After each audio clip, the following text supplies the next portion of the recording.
Hey, it's me, MLB. Here is, really fake, I was going to say, here is Kuroo. Well, it is Kuroo. Chapter 51, and this one is titled Mrs. Other, Mrs. Grump, and Mrs. Happy. Pa had had another accident that afternoon, and Kuroo could see that you were way out of your depth with this one. I'm going to go and call these carers right now, you said, half in exasperation and half with defeat as you pulled your phone from your pocket and walked out the back door. Kuroo watched you go and then went back into Pa's room to help him put his slippers on. Tit? Pa asked softly, a heavy amount of emotion being trapped in his vocal cords. Is Yin calling a nursing home? No, Kuroo replied with a shake of his head as he slipped the right slipper onto Pa's foot. No, Pa. She refuses to send you. Your rooster-haired boyfriend looked up into your Pa's eyes, noting they were starting to water more than usual. I am sorry I ever doubted her, Pa said as a tear slipped down his cheek. I know I'm a burden. You're not a burden.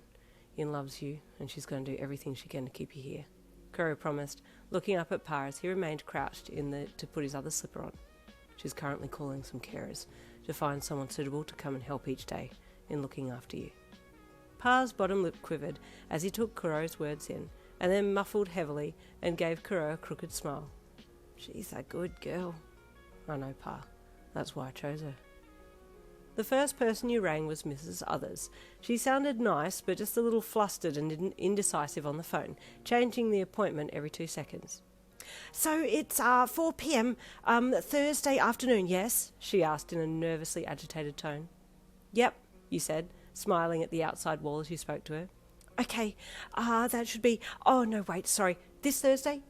Yep.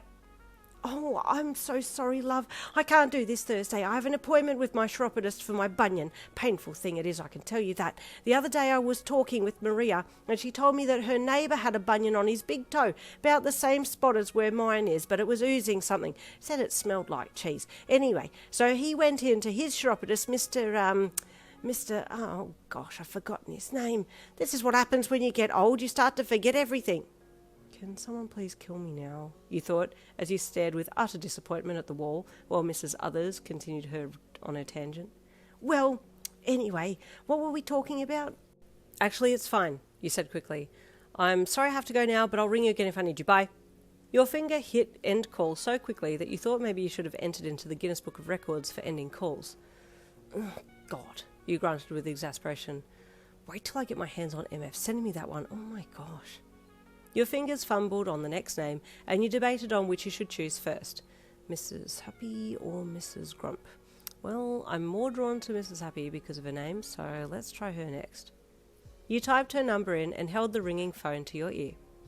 Yes, a gruff voice answered the other end of the line, a heavy German accent accompanying her direct tone. Oh, hi, my name is Yin, and I'm calling for Mrs. Happy? Yes, she grunted again.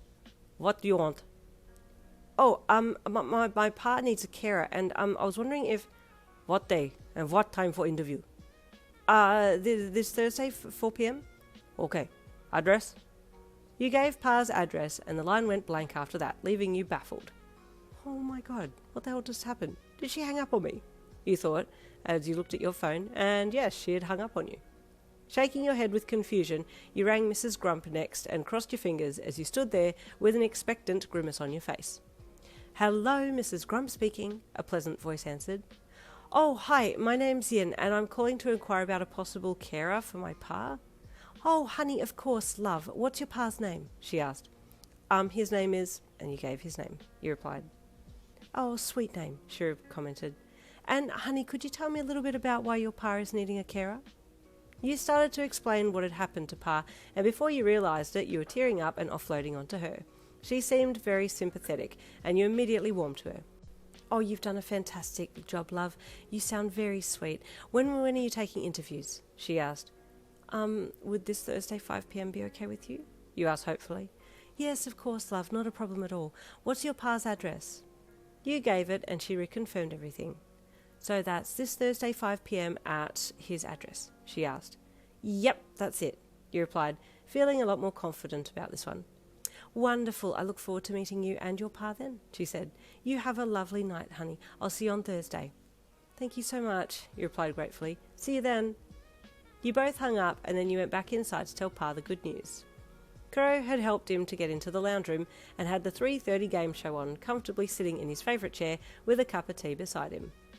"Oh, look at you being all helpful," you mused to Kuroo, who was sitting on the lounge chair watching the game show beside Pa. "I told you, I've always been nice and helpful," he leered, doing that creepy, leering grin he always did when he was being a dick. "Ha!" you scoffed, plopping down beside him between him and Pa. "Hey, Pa?" you asked, having to raise your voice a little over the sound of the TV. "Yes, honey bun," he warbled, voice cracking as he tried to talk over the TV back to you. You tried to talk louder. "I think I found you a carer." "A car?" "No, a carer." "A carrier? What do I need that for? Do you mean like the cage they put pussies in?" Pa yelled, old man yell. Exasperated, you got up and grabbed the remote to mute the TV. "Carer, Pa, carer. Someone to help look after you." "Oh, well, why didn't you say so?" he replied with a bright grin. You deadpanned to Kuroo, who was smirking heavily. "Shut up." You pointed the remote at him, and he raised his arms in defence. And there ends Chapter 51. Stay tuned for Chapter 52 coming tomorrow. I'll see you then.